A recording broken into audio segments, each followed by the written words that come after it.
Ladies and gentlemen, welcome to the Fiber Connex 2020 conference, brought to you by Digital Council Africa and headline sponsor, Inc. To be with you this morning, and welcome to this next session on the Digital Council Africa Fiber Connex conference.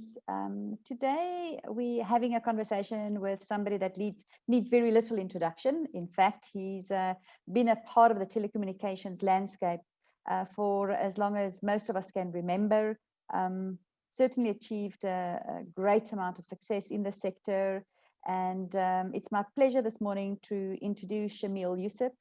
And I'm going to have a conversation with him and just share a little bit about the man himself and then, of course, some of his ideas around the company, his vision, the culture. We're going to touch a little bit on 5G. Yeah, I hope you enjoy it as much as I'm looking forward to it. So just by way of introduction, he has a Bachelor of Accounting Science degree from the University of South Africa. And he's got an MBA degree from the University of Southern Queensland. And then, of course, as he's going to mention to you just now, he's completed the Advanced Management Program at Harvard University in 2019. And yeah, he's been with Vodacom since 1998 in the roles of Managing Director as well as CEO. And he's been CEO, in fact, since 2012. So yeah, everybody join us.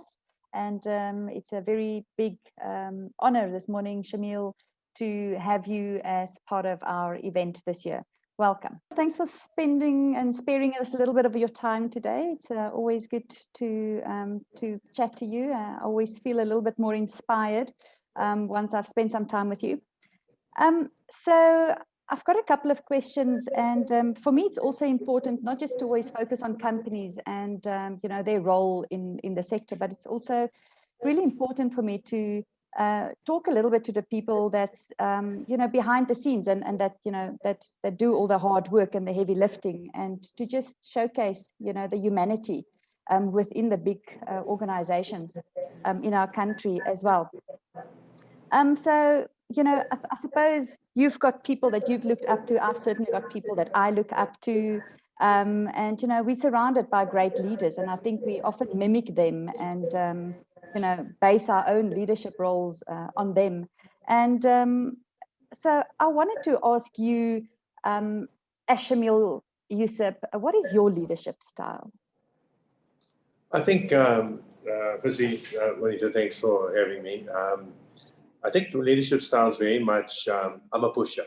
Yeah. So, and if you ask my team, what do they, how would they characterize me? It's probably tough love.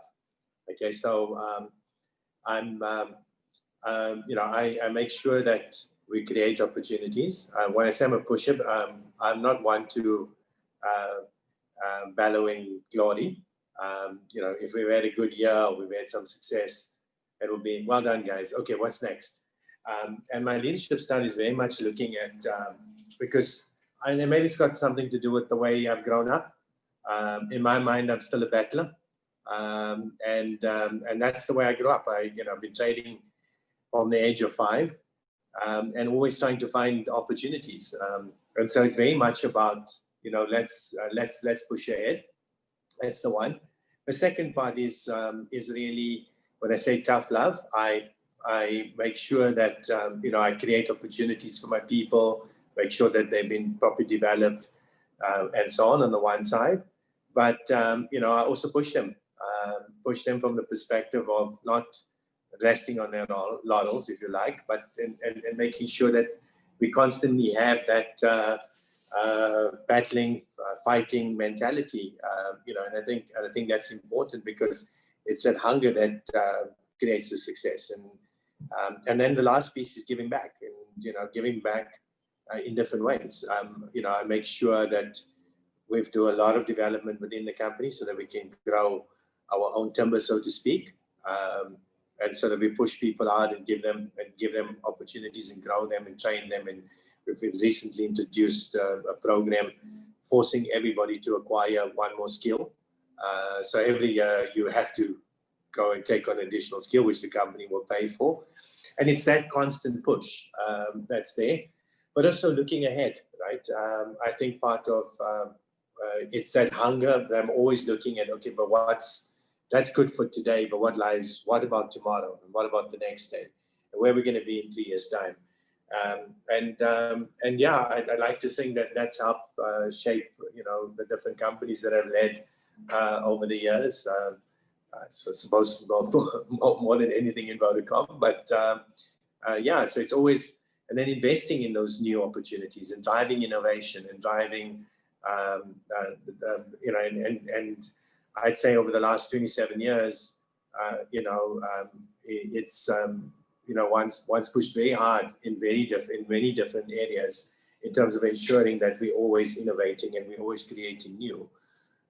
And then we're also driving our people to come up with ideas, but also looking at opportunities in the broader market and taking us in different directions. So you weren't born with a proverbial silver spoon. You worked. No, not at all. As I said to you, I've been working since the age of 5. By 12, I was running a factory, making salt and vinegar for my uncles. So it's and I've been, I traded. I was a street vendor from very young. From the age of 7, I used to sell earrings and walk through the township, selling earrings and so on, in Marabastad. And yeah, so things didn't come easy. I never had the opportunity to go to university full time. Actually, the first time I went to university full time was last year when they sent me to a course on Harvard in the one more skill part of and self-development. But I studied. I did everything through correspondence. I used to hold 4 jobs at the same time. Basically, I finished my first job to start the second job and so on. So that kind of mentality is very much embedded into my leadership style. It's always the one I'm pushing, and making sure that we're always battling and fighting for success. So I find it less amongst women, I must be honest, but I sometimes find that as South Africans, we sometimes resent each other's success. I think people see the person that they are today. They see them, they live in a nice house, they drive a nice car. Your income, unfortunately, is splashed over newspapers, which I think is sometimes regrettable. And then there's always some form of resentment. Do you find that that's true in society as well? Yeah, I think the important thing is nothing comes without hard work and effort, in my view. So I've never been one that I'm not one of those people who like to be seen, and I call it the tourists who come and make sure they stand outside your office. And in Vodacom, people know that doesn't help you. So it's not about, but I'll see it. Sometimes when I go to markets, you'll see some people just happen to be there when you're in the market. And once very quickly works out who's the tourists and who's the hard workers. And I think in life you've got to put in the effort. You've got to put in the effort. And I think, and that's why as a company we've tried to also try and make sure that we're trying to drive more equality, if you like, and we see education as a leveler.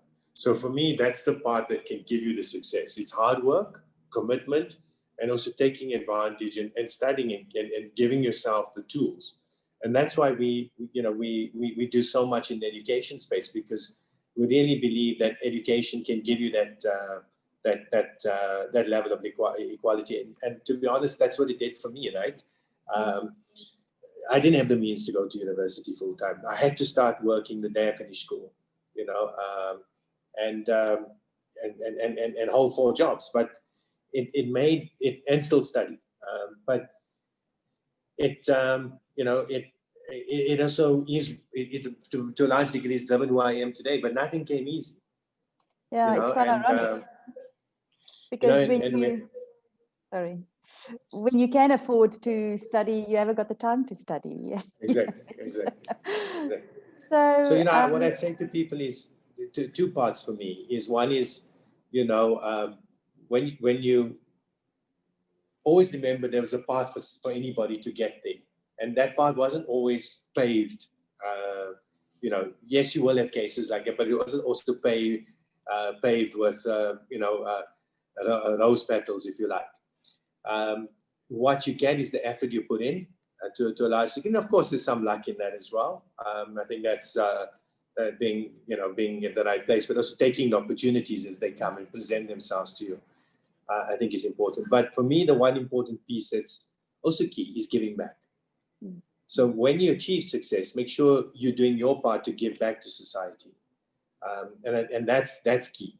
And that's what we try to do. I try to do in my personal capacity, but I also push very hard for the company to do the same. So speaking of that, so what does culture mean to you, and how do you drive this through the organization, and how do you maintain a specific culture? Well, for us, it's very much culture is the spirit. It's the spirit of the company. It's that working together. It's that passion that you bring to work. It's driving innovation, and what we do to be able to achieve it. It's most importantly, it's teamwork. And for me, it's the teamwork. It's that spirit to wanting to win. It's the working together piece, and so on. And it's also the attitude that you come to work with. How we try and drive it is, so example, in the innovation front, we encourage people to come up with ideas, and we have an innovation awards and funds and so on and so on. And that's proven to be very successful, but also running hackathons, to draw the best out of our staff. And it's actually quite amazing what it does. Because what you find is different groups of, so this year, different groups of different people getting together. So this year we ran a one hack 7-country event virtually, as an example. And, you see the different teams coming together. But what's fascinating is the ideas that come out, from a process improvement perspective, from a new ideas and concepts and so on. And then we take the 3 best ones and we fund it. And we basically, give opportunities, and the rest we feed back into the business for it to be incorporated into their plans. But what it does is it drives its spirit, and there's prize money and so on and so on. And it's that kind of culture of driving innovation, but also, driving the working together, a piece I think is also important. So we take deliberate actions around it. We take deliberate actions in, making sure that we're giving people more skills and so on to try and drive the right culture and the right outcomes.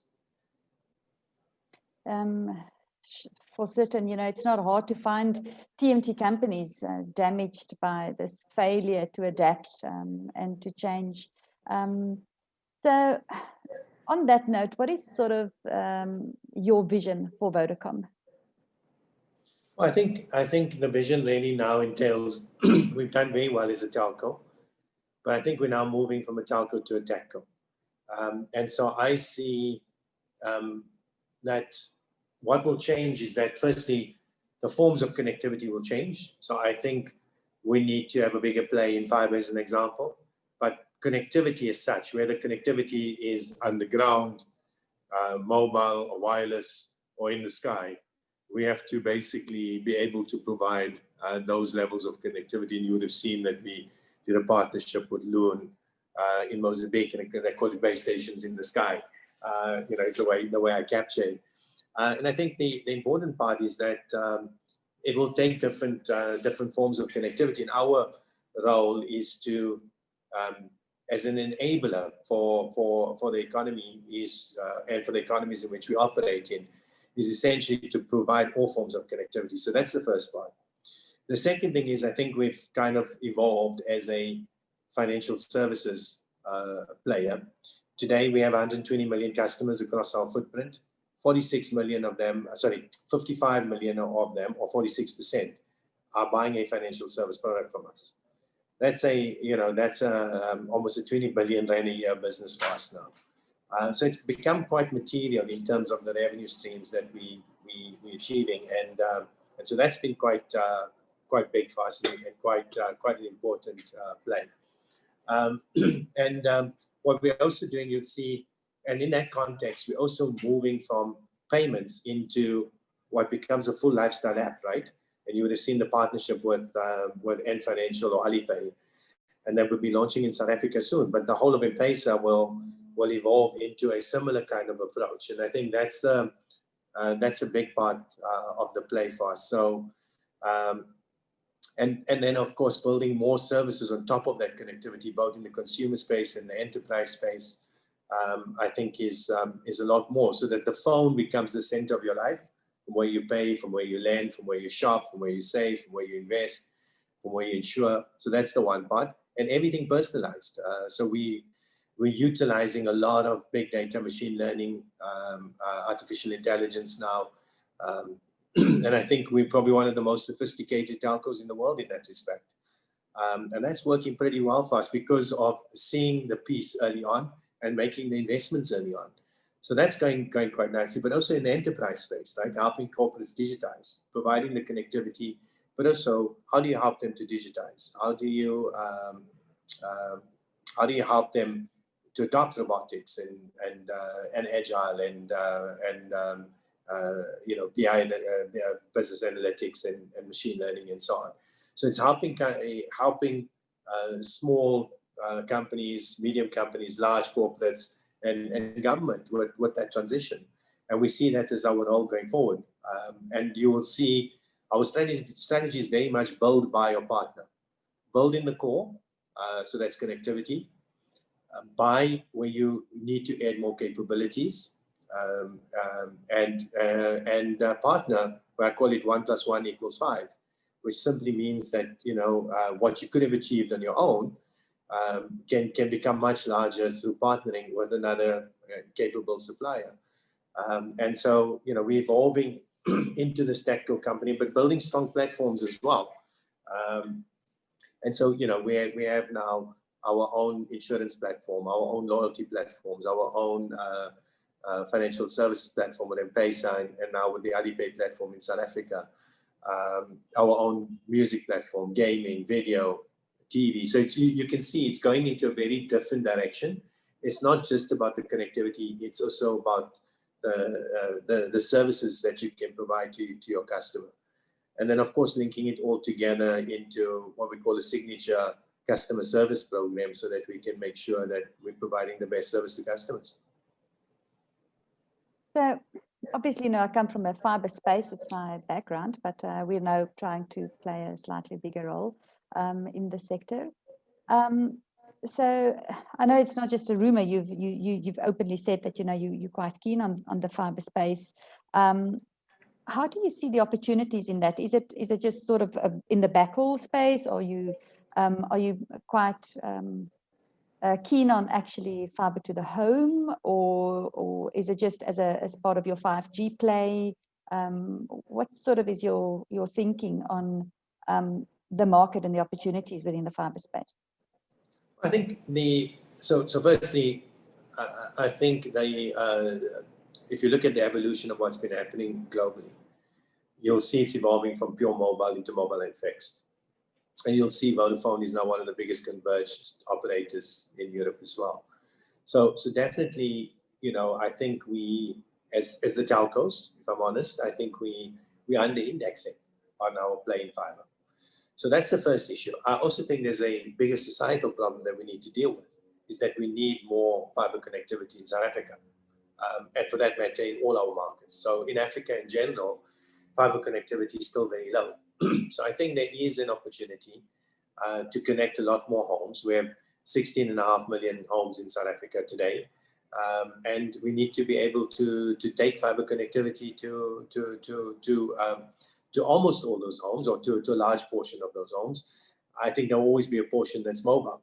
So the way I see it is there'll be a portion that's fixed, there'll be a portion that's mobile, and obviously 5G in time will give you more capability in that regard. And the rest will be 4G and so on. So, I think it's not one or the other. I think it's complementary. And in time, it could also be, through satellites or low orbit satellites and so on. So, there will be different forms of connectivity. And I think our role is to provide our customers what they need. And that's the forms of connectivity. So I think the telcos are under indexing in that space and need to do more. And that will come from either corporate action or increased capital spend on fiber in years to come. Yeah, it's certainly not a cheap game to be in. It requires ongoing investment, and I certainly have seen, companies are just constantly in raising mode. So just talking about fiber, obviously there's a benefit to owning some fiber networks, especially if you've got a vision for 5G. And I know I've asked you this a couple of months ago. I asked you in a meeting, sort of, how do you see 5G, and has your mind changed about your perception and your view of 5G? And maybe just to start with, how do you see 5G and the timescales for deploying it and the uptake? Well, I think for me, 5G is going to come. There's certain benefits that come with 5G. One of the biggest benefits is that it kind of gives you the ability to do unlimited type offerings on a mobile network, which today is not. You can do, but it's not really practical in a mobile network. And to be honest, if you try and do it on a mobile network, it can be sometimes quite damaging. So you've got to find that balance. What 5G does is that pipe just becomes, because mobile is a contented service, the pipe in 5G is a lot bigger. So you can give faster speeds and you can do unlimited type offerings. So that's probably the biggest benefits. Now the question is, okay, but what are you going to do with all that speed? In terms of and so on. So of course. It will give you the ability to do fiber-like offerings. That's one. But secondly, I think a lot of it, because of the low latency of 5G, it will evolve, right? And remember when we launched 3G, and then again when we launched 4G, people were like, okay, but what are we going to do with all this additional speed? But industry evolves and capabilities come. And you'll be able to do things like telemedicine will become more real, augmented reality will become more real, virtual reality will become more possible in a 5G world than it is today, given that low latency. So it opens up new opportunities. The use of 5G for the deployment of robotics, as an example, doing things like slicing and creating virtual private networks for clients. So those type of things, I think, become a lot more clearer going forward. And so I always look at it with a lens that don't look at it in what's possible today, because it will evolve. And I promise you, 3 years from now, the amount of apps and the amount of services that wouldn't have been possible before would have increased quite dramatically. So the industry will keep evolving. Of course, mass deployment of 5G is very much dependent on the ecosystem, or more specifically, the device prices reducing. And that will take time, like any other technology. So, every year you'll see that natural price erosion, which will open up more and more customers into a 5G world. So your biggest barrier to 5G at the moment will be the cost of the device to access that technology. But that drops over time. So, not inconceivable that in a few years' time, we'll be talking about, the same levels of penetration, on 5G, 90% plus type of coverage, and that will come in time. You're concerned about the fake news and the bad press around 5G? Has that sort of changed your mind in terms of how much you're going to invest, how soon? No, not at all. I think the technology, of course, you can imagine we put a lot of effort into understanding the technology, being at the forefront and the grasp of how these technologies evolve, specifically to the Vodacom group. So no, we don't see and believe that there's a health risk associated with it. And I think what we more focus on is making sure that we can see the that you're up there. And I've watched companies not take advantage of 4G when it launched, and almost all those companies are no more today. So I don't think it's completely unrealistic for any telco, and simply put, stupid, for a telco to not go into 5G. That's your business. So you have to evolve from 3 to 4 to 5, and that's how it goes. Otherwise, you just get left behind. So, Now, the question is going to be how fast do you do it? And I think that's the more relevant question. Do you build 500 sites next year? Do you build 1,000 sites next year? And that's the piece that you've got to carefully monitor, because you've got an existing network that you've got to make sure you've got capacity on. The ecosystem of devices are not going to evolve so quickly. The cost elements are going to be higher. So you'll probably end up targeting let's say, the areas where the devices really will exist first, which is, and then have to grow it out from there. So, I just think you've got to be practical of it, to try and roll out 10,000 sites in 1 year, and then there's no users, is not practical. Yeah. So it's that practicality of capital investment. So it's multiple investment cycles in 5G over the years. Okay. So in closing, if I'm a fairy and I had a magic wand, what is the one thing that government can do for you today that would really make it easier for you to do your business and to enable you to create even more success?